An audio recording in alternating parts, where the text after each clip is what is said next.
Hello, and welcome to this episode of Ask Adam Live. This particular episode, we're actually going to be in our new series. This new series is called Walks on the Beach. Questions I keep asking myself. I find peace when I walk along the beach, the calmness of the water, the constant crush of the waves. Sort of resonates the rhythm I'm feeling. A little slow, a little relaxed, a little at rest, although still in motion. I find this is a great place to just walk and think.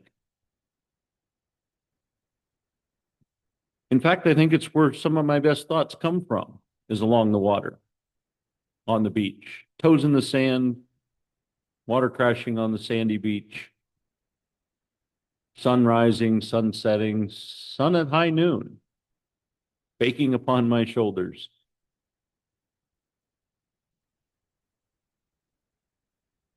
It's as I walk along the beach, I resonated with this question. The question I keep asking. The question I keep asking is kind of what is it all about? I know a lot of times we don't think about this. We really don't. We go about our daily lives, doing our daily tasks, doing our thing, and just not really considering a question about it, just that it's happening. And true, as I've always said, life is happening for us, not to us. So we should embrace each thing that happens. But one of the things that I found consistently in my life is that both good and bad things are happening. So I can't really put a scale that good things are happening or bad things are happening and keeping it balanced. No, I'm not really keeping track of that. What I more ask the question is the bigger question that I feel like philosophers back in the day were most likely asking, and I think they came to some pretty profound answers. What is it all about? What is it the essence that we are to be a part of? What is the true essence of what we're all about? Now, I guess I should share with you a little bit that, well, I come from a pretty diverse religious background where even at a young age, I was taught various different religions. And even that kind of questioned me that, well, if this group of people believe in this particular way and these particular people believe in this certain way, how are we assured that we're all going to the right place? And what is the true factor that defines this? And I can tell you in over 50 years, I'm still not convinced that there's universal. And I think many people have said, well, that's this new thought. But I think it's the general understanding that there is something greater than ourselves. And whatever name or picture you want to put on that is fine. But understanding and embracing and sort of partnering with, aligning with that entity is probably our first step or greatest cause. It's the first notion that we can move towards that direction of understanding. But if you don't know, then how can you be protected? Well, I know that biblically it speaks that the children that don't know will be gathered.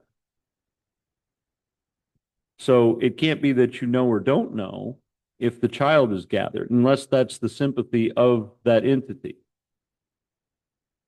Again, I just don't know. And that's what's perplexing. When I walk along the beach, I sometimes think about that. And maybe you do too. And maybe it's not on the beach. Maybe it's a walk in the park and you wonder what's it all about. It also resonates. I keep asking the question of family. What's the family all about? Because I don't have a family, does that mean that I can't relate to family? Now, I'm not saying I don't have a family and I just sort of showed up, but I feel like there's many of us out there these days because the population is actually decreasing. So there are people that are from parents that never continued the lineage or continued to grow the family tree. And therefore, there's a lot of us, do I say the term stagnant, where we just never continued the legacy. And I often wonder why that is. And if you're like me, maybe you have thought the same thing, or you just disregarded the idea that you're supposed to procreate, move on, and be fruitful and multiply, again, as a biblical phrase states. Well, I never thought that that was part of what I was supposed to do. I certainly learned through the years to understand it, and I certainly was a part of families and relationships that incorporated children. And so I kind of reared or assisted in child rearing to understand a little bit of the concept, but I never really had that deep rooted passion within me that said this is what I had to do.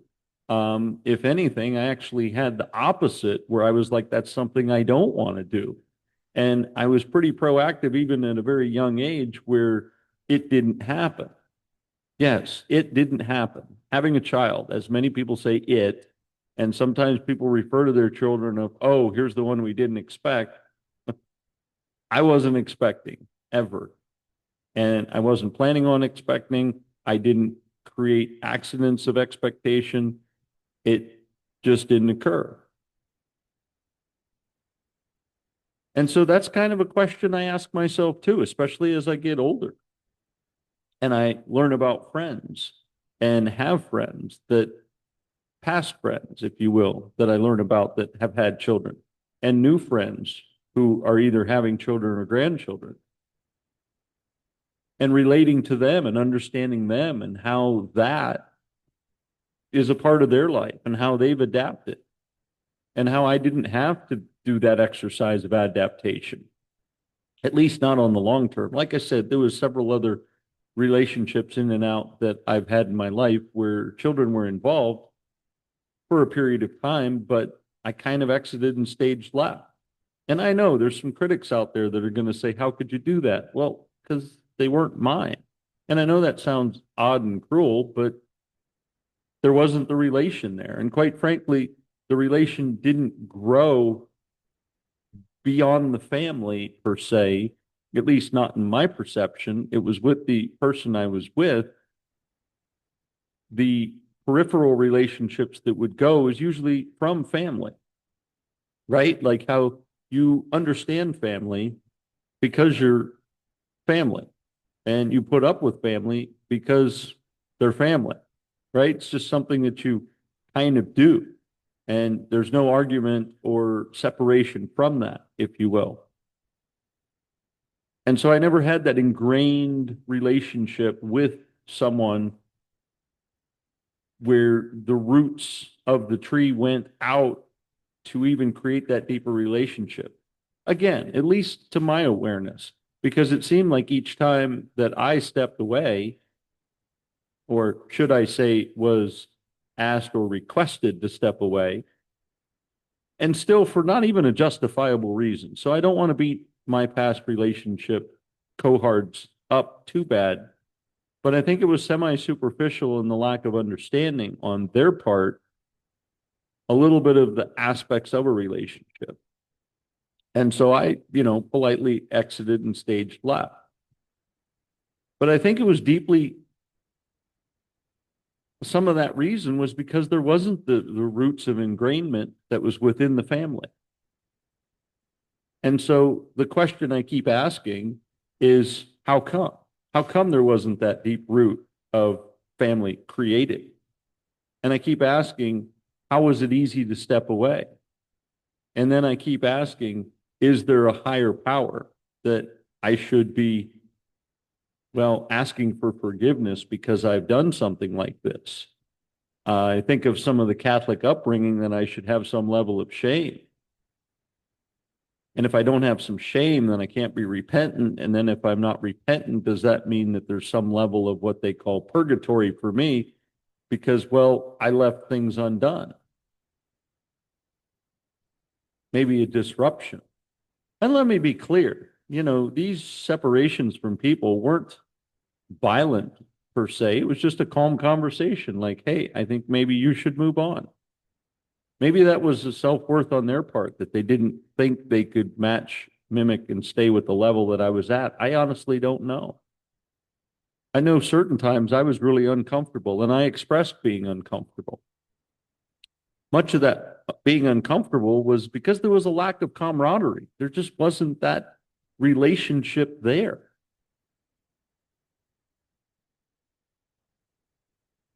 And so the question I keep asking is, well, in those relationships, was there love? And I keep asking, well, then what is love? And love, from what I've really understood now, is it's the feeling, it's the emotion, it's the communication, it's the thought process, if you will, or the process, where when you're with someone and you're enjoying conversation with that person and you're able to be vulnerable with that person and you're able to share with that person and connect without even the purpose of connection. Like you walk away from that person going, wow, we connected again. And you just want more of that connection, almost like physical relation with that person where you want more of them and you want them to be their best self around and with you. And you want them to perform at that high level continuously. And you enjoy that energy with that person. And I'm not saying you've got to be revved up at that high RPM continuously, but it's just sort of the level where you're at. I think you have to really be very close to that in order to relate with someone. And I truly believe we're starting to take this more serious, which is why you're seeing the lack of relations in today's society, is because people almost, I feel like we want it to be genuine. And if it's not genuine, if we're truly not feeling this experience, well, then let's not do it. But I will also say that we're also starting to veer off to this sidebar where we would kind of like no relation, or if there is relation, it's kind of quick and painless, just enough to like subside the pain like an aspirin, right? We don't want to not feel pain, but we just don't want to feel this pain. And so something that masks or mimics covering up that pain just for a second, enough to not feel it for a moment, and then we can go back to our life, is okay. And not engaging into that relationship with someone that is probably pretty good for us, but that we don't want to be involved. So the question I keep asking is why? Why don't I want to be involved? And is it because of past relations not working out? Is it because of past communication that wasn't effective? Maybe there was some subliminal trauma involved with that past relation. And you may find yourself asking these same questions, right?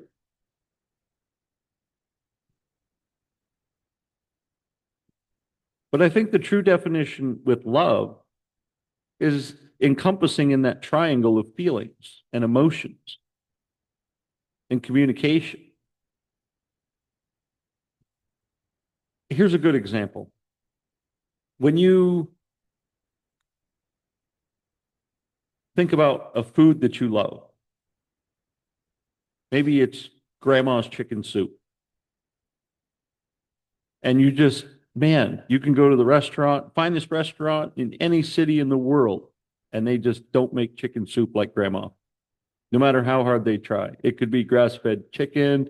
It could be with some dumplings that were made with hands and Just all the delicacies, just things put together perfectly. Still does not match grandma's chicken soup. And grandma's chicken soup probably even came out of a can. But why is that? Well, some of that was the energy and the emotion and the preparation of grandma making that soup and the love that you felt in grandma's home and how just perfectly warm the soup was. Like it would be taken off the stove and set aside for just that certain period of time to still stay warm, but not burn your tongue on the first sip. And it's all of this emotion triangulating the love of what we know as grandma's chicken soup. Remember the famous book, Chicken Soup for the Soul, right? Is it really chicken soup is good for your soul or good for colds and flus and stuff like that? No, it's the love and the energy put behind creating and making this cup of soup. So it's the soup, if you will, it's a visual thing. It's the love of making the soup and the care behind creating the warm cup of soup. It's the energy of the environment. That is the triangle that's making this thing called love, this thing called connection. Because if you just like somebody or you're attracted to somebody, well, that's not enough. And if you admire somebody, well, that's not enough. Because pretty soon that admiration may swing to resentment just because there's expectations that get created when you admire someone. Because as they've done one thing, you look for them to do the second thing and the third thing just as well. You have them at a high expectation. And that doesn't usually follow through well. And like I said, it turns into resentment. And then from this resentment, well, then there's just neglect. And that's not the foundation of a relationship, but it's how you feel. So sure, being attracted to someone is great. How you feel around that someone is even better. Is it comforting? Are you always on guard? You have to watch what you say, how you act. If you think of something off the cuff, can you bring it up at any time? Or is it only in the secrecy of the dark or the quiet? Is it only something you can say to yourself and your friends, but you can't share with them? Well, that's already creating limitations in your communication. And if you do tell that special someone something, do they understand you or does it take a lot of definition?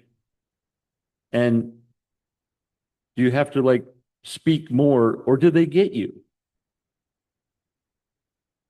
And if they get you and they respond to the communication with the most heartfelt sincerity, I mean, genuine, that's great. That's awful. That's a funny thought. What a great joke. Or even the truly relatable is, I remember that too. I say that because, well, one of the relationships I think I'm quite fond of is that one. Is that one where it's relatable. Even though we didn't grow up together, it's still relatable. We still grew up in that era where the same things occurred to each one of us, just in different locations and slightly different. But still, that occurrence was relatable. The music, the books, the events of the world at that time, as well as just the perception of the world. I remember asking that question, is the right one out there? Is there someone I can get along with? Is there someone that gets me? Is there someone that's my greatest cheerleader and my coach? And again, not even knowing what it is I do or how I do it, but just being there to support, to say, I hope what you're doing is going well. That's pretty powerful. That's pretty powerful. So I ask this question about life and about love and about expectations. You know, it's interesting. I grew up in a way, well, it's special. I think my mother, I'm lucky to have two mothers and not that way as you might think, but I have two moms. One who bore me and raised me until I was 12. And I talked to her almost every week, even when I was not with her, and even was at her bedside when she passed. I have a second mom who raised me from 12 to 21, and I stayed in touch with them equally as much. And still today, at the recording of this broadcast, in touch with them. And we see each other quite often. And they're getting older.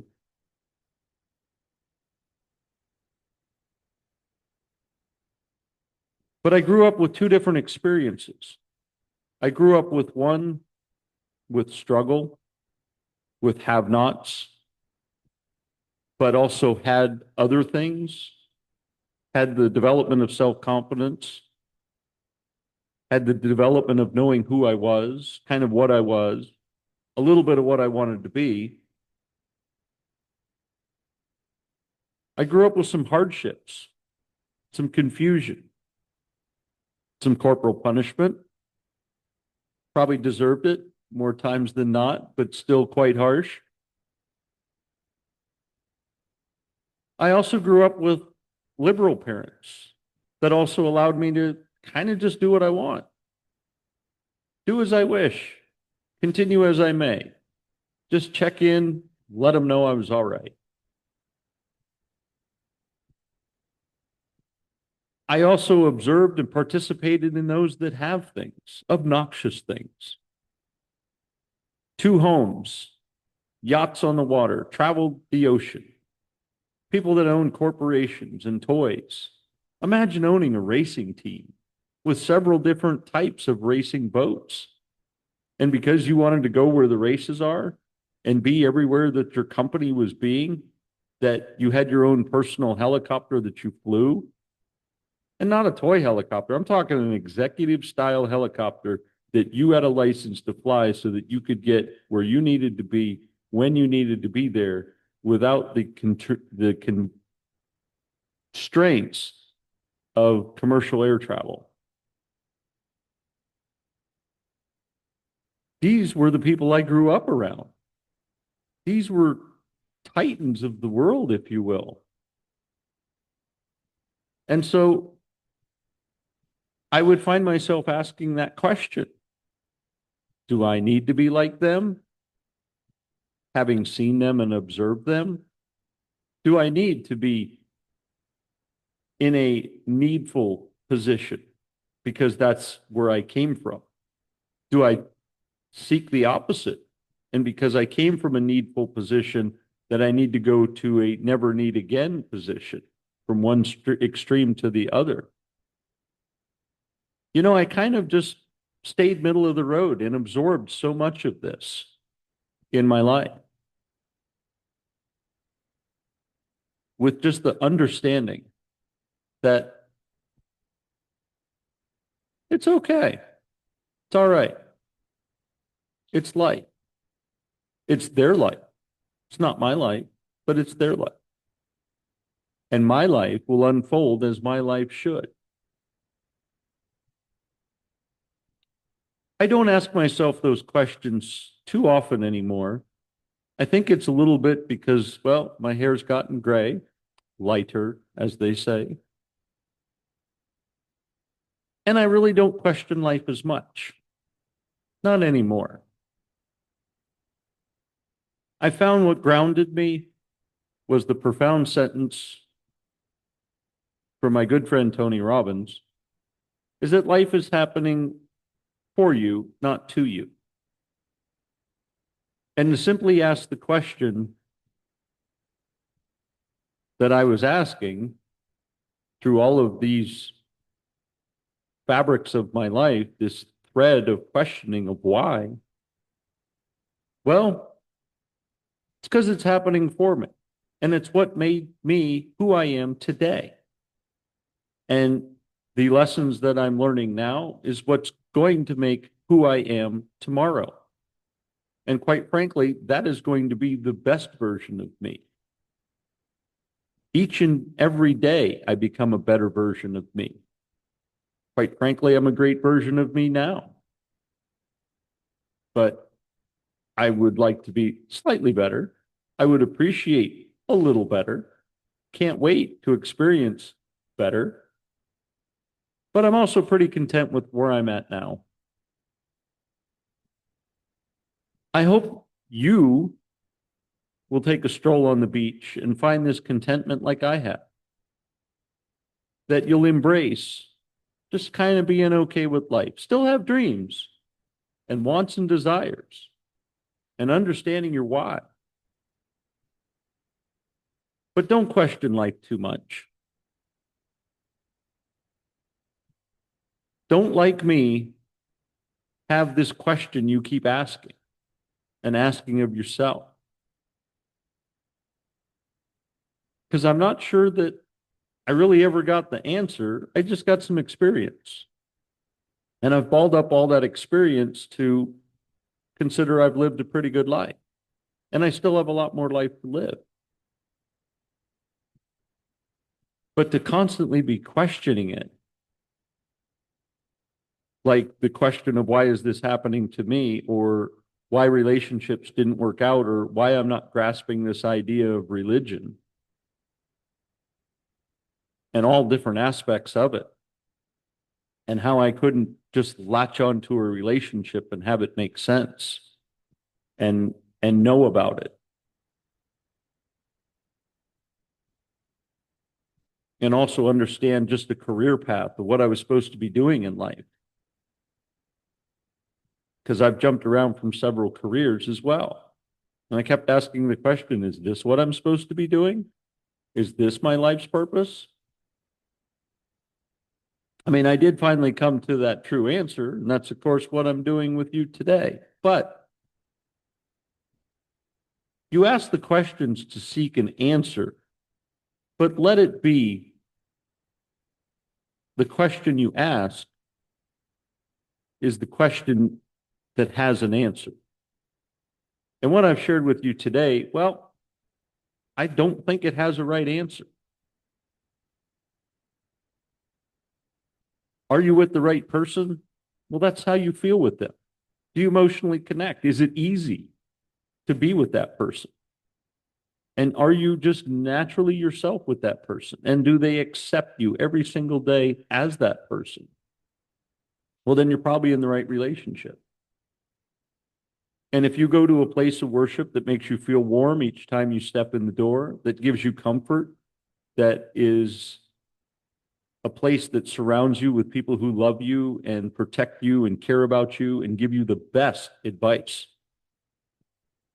Not favorable advice, but best advice. Like they're the ones that confide in you, you probably shouldn't do something, even though it's something you really want to do. And they do it from a place of sincere heart. Then great, that's the place for you. It's your emotional connection. It's where you're at. If you're in a job, a career, doing what you absolutely love, and you go to work excited, and you do what you do to full completion and don't ever half step anything, well, then you're doing what you should be doing already. And maybe this message isn't for you. But if you're like me, and you have the question you keep asking relating to any of this, well, you need to take a step back. You need to take a walk on the beach. You need to get some sand between your toes. You need to get sort of calmed down by the mundane hum of the ocean, the rhythmic flow, and align your heartbeat with that flow. And then I think you can safely ask that question. Am I in the right relationship? Am I in the right career? Am I doing what I truly want to do? Is life easy? Not saying it's got to always be easy. But when life is easy, when all of these things are aligned, well, then those small little problems of life, well, they're not that big, and you can kind of ripple through them. But when you don't have those solid foundations around you, such as the job you love to do, the relationship you can't wait to come home to and be a part of, and they're a part of yours, and the emotional aspects of where you're at in your life, you don't have all that triangulated. Yes, life is difficult. Life is very difficult because you're not comfortable, you're not at ease, and you're coming from that subliminal level of stress. And that subliminal level of stress is going to make you, well, quite frankly, wrong decisions in your life. And then you're going to question again, well, why is this happening to me? Well, because that decision created this decision and then this decision. So find all of these levels of comfort, triangulate where it's easy to go to grandma's house and sit down at grandma's table in the kitchen that is filled with love, that no matter how hot it is outside, you feel the cool breeze of the wind as grandma shuffles through the kitchen. Or in the wintertime, the resin rising of heat that just is all encompassing in warmth. Every inch of your body is warm. And the soup that you consume with the most beautiful piece of silverware. And it's easy because it doesn't burn. And the crackers just get moist enough with soup that they're not too mushy, but still a little crunchy. The perfect bowl of chicken soup that's only at grandma's is, quite frankly, the way your life should be. It should be just that easy.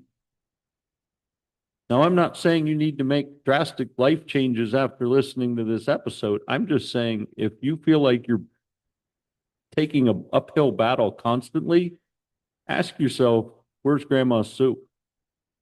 And where can you find the adjustments that you need to make in your life to align yourself with this warmth, with this emotional triangle, such as grandma's soup? And then you won't be like me, constantly with the question that you're going to keep asking yourself. Because you will be at peace, you will be aligned in a loving environment and in a relationship.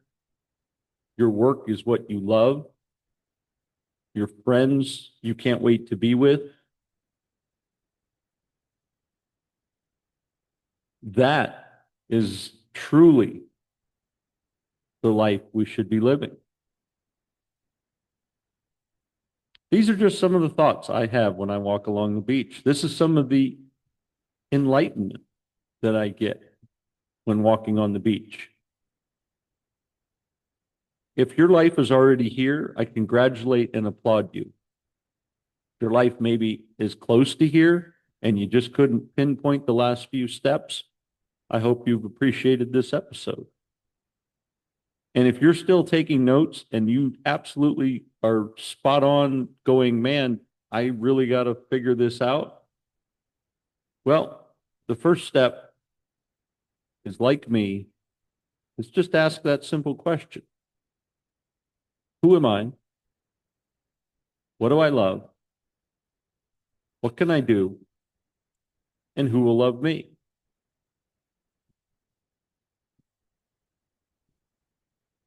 Once you've triangulated that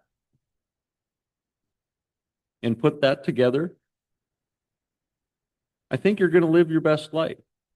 And you're going to transform and you're going to change. You're going to be a better version of yourself, to the point, like I am, where I can't wait to see the next version of myself, knowing I'm going to change and being okay with that change. Because I'm evolving, and you're okay with evolving.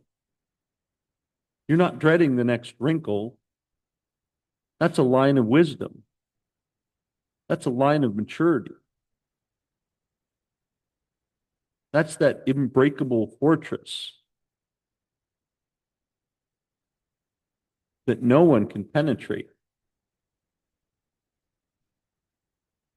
known as your thick skin of confidence and resilience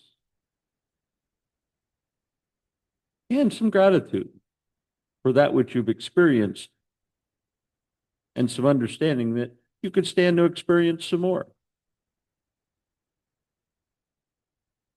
I certainly hope you've enjoyed this walk on the beach with me as I have, and look forward to more episodes like this. It's part of the Ask Adam Live studio productions, but the unscripted version, without an agenda, without an outline, but simply speaking from the heart, some of the profound questions that I've had in my life and how I've learned to wrestle through them. Thank you for your time and for your energy. I'm Adam. Make it a great day.